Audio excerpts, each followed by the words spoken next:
ce qu'on affiche là. Et je vais vous amener là-dedans pour que vous puissiez mieux comprendre. Eh bien, qu'est-ce qui se passe dans cette stratégie?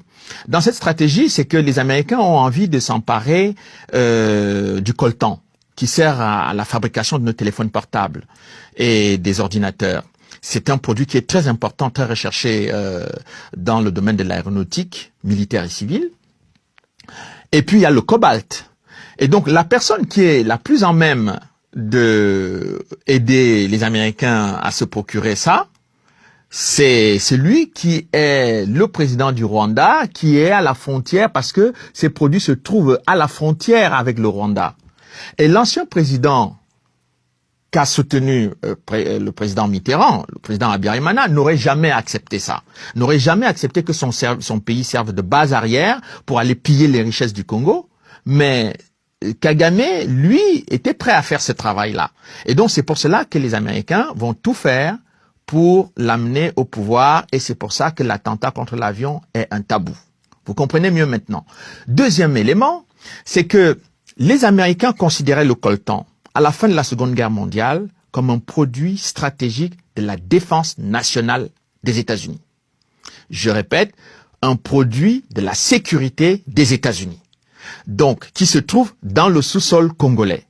Donc, vous comprenez que quand on a déjà cette lecture des événements, on sait déjà très bien, si on met quelqu'un au pouvoir au Rwanda, on sait quel est le boulot qu'il va faire. Je vais encore plus loin que ça.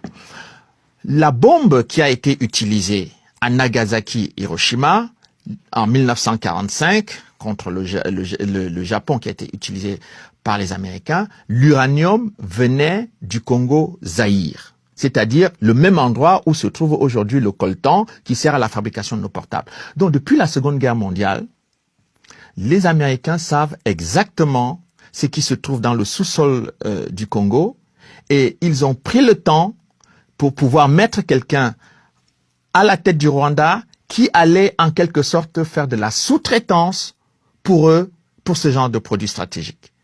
Voilà pourquoi la France, qui va se retrouver dans cette configuration-là, par sa vision un peu, je dirais pas candide, mais un peu faiblarde dans son positionnement géopolitique, s'était retrouvé en 1993 en étroite relation avec le président du Zaïre, qui était le président de Mobutu.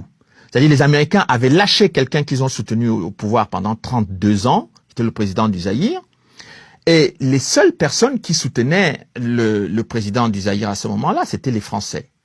Mais les Français, on se retrouve en 93 dans la configuration de la cohabitation. Donc, le positionnement des uns et des autres fait que la politique étrangère de la France et la position géopolitique de la France est affaiblie. Le président Mitterrand a son cancer de la prostate et les Américains, et le président du Zaïre a aussi le cancer de la prostate.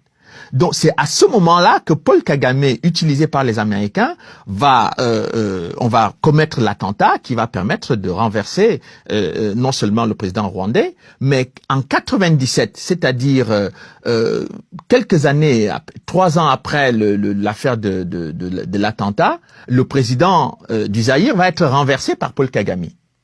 Je récapitule pour que les gens comprennent bien l'articulation. Bill Clinton veut installer Paul Kagame au pouvoir. Paul Kagame est en formation aux États-Unis, on le met là. En 94, ils font abattre l'avion du président Habyarimana, qui est le président du Rwanda, qui s'entend avec le président du Zaïre, qui est son voisin. Les Américains veulent le coltan et l'uranium du Zaïre. Pour y arriver, ils ne peuvent pas directement attaquer le président du Zaïre qui est en place. Pourquoi? C'est pas plus simple? Mais c'est quelqu'un qui les connaît très bien. Ils l'ont soutenu pendant 32 ans. C'est comme l'affaire avec Pinochet. Donc on n'a pas envie on veut s'en débarrasser, mais on ne va pas s'afficher, comme on va pas prendre le risque de venir le renverser. Donc on passe par un proxy. Voilà, exactement.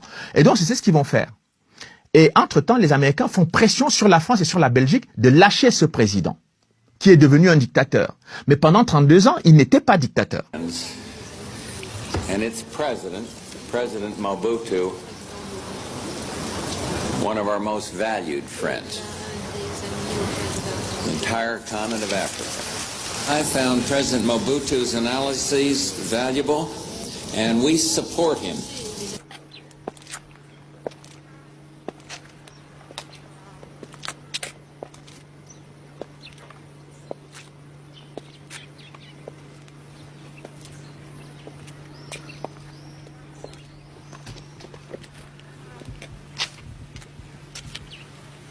Tiens, mais je me suis senti seul là.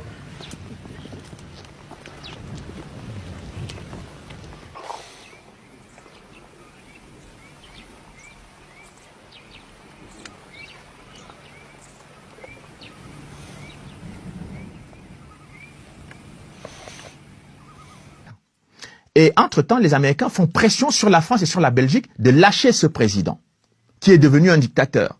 Mais pendant 32 ans, il n'était pas dictateur. C'est exactement ce qui se passe avec Kagame. Il est venu, soi-disant, en 1994 pour apporter la démocratie, mais ça fait 27 ans qu'il est là, soutenu par les Américains. Et on ne nous dit pas qu'il est dictateur. Bon, donc c'est la même chose qui va se passer avec Mobutu. Donc il passe par Paul Kagame, qui va renverser ce président en 1997.